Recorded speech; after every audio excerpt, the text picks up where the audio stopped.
sold out មែនតែនហើយបងប្អូនទាំងអស់គ្នាគឺអស់អាលីងហ្មងសម្រាប់ប្រភេទតែវេលាកូនកាត់នៅខាងកម្រោរបស់យើងមកជួប្លុកទី1នេះគឺយើងលក់អស់ហើយបងប្អូនទាំងអស់គ្នាដោយសារតែមកផ្ទះចុងក្រោយឯងបងណាចាប់អារម្មណ៍ចង់ទិញផ្ទះដែរសួស្តីបងប្អូនទាំងអស់គ្នាជួបខ្ញុំបាទគុណទៀតហើយនៅក្នុងវីដេអូថ្មី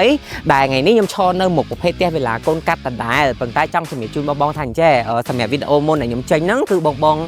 ដឹងហើយថាលើកមុនហ្នឹងថានៅតាមផ្ទះត្រូវឲ្យបងនៅក្នុងប្លុកទី1ណាប៉ុន្តែឥឡូវនេះគឺ sold out មែនតែនហើយបងប្អូនទាំងអស់គ្នាគឺអស់អាលីងហ្មងអញ្ចឹងបច្ចុប្បន្ននេះគឺយើងនៅសល់តែនៅក្នុងប្លុកថ្មីទេគឺប្លុកទី2និងប្លុកទី3ដែលយើងតឹមតែចាប់បើកលក់ហើយឥឡូវភ្ញៀវគាត់មកកក់បដាហើយបងប្អូនទាំងអស់គ្នាហើយសម្រាប់ប្លុកទី2របស់យើងបងបានឃើញហើយឡើងទៅសអស់ហើយអាចចូលនៅបានយ៉ាងយូរ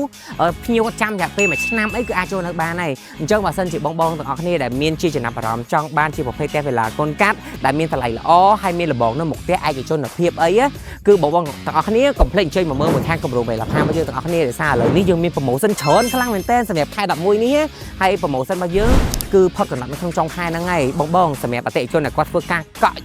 ប្លុកមួយណាក៏ដោយគឺយើងនឹងបកគោជូនទូរស័ព្ទ iPhone 17 Pro Max ខែមួយគ្រឿងថែមទៀតណាបងទាំងអស់គ្នាហើយអ្វីដែលកាន់តែពិសេសគឺយើងមានផ្ដល់ជូនជាយ៉ាបនៅមុខផ្ទះហើយពួកយើងមានការ free កាត់ប្លង់រឹងជូនបងថែមទៀតអញ្ចឹងសម្រាប់ promotion នេះយើងមានតែក្នុងខែនេះទេបញ្ជាក់ជូនម្ដងទៀតអញ្ចឹងសម្រាប់បងដែលគាត់កំពុងតែសម្រេចចិត្តឬក៏អត់ទាន់បានអញ្ជើញមកមើលកុំភ្លេចអញ្ជើញមកមើលឲ្យលឿនៗទាំងអស់គ្នាដោយសារតាន់ឥឡូវនេះយើងនៅមានប្លុកថ្មី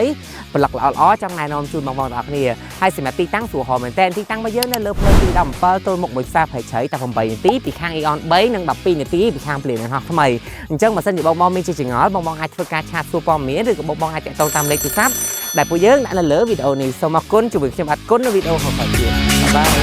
បាយ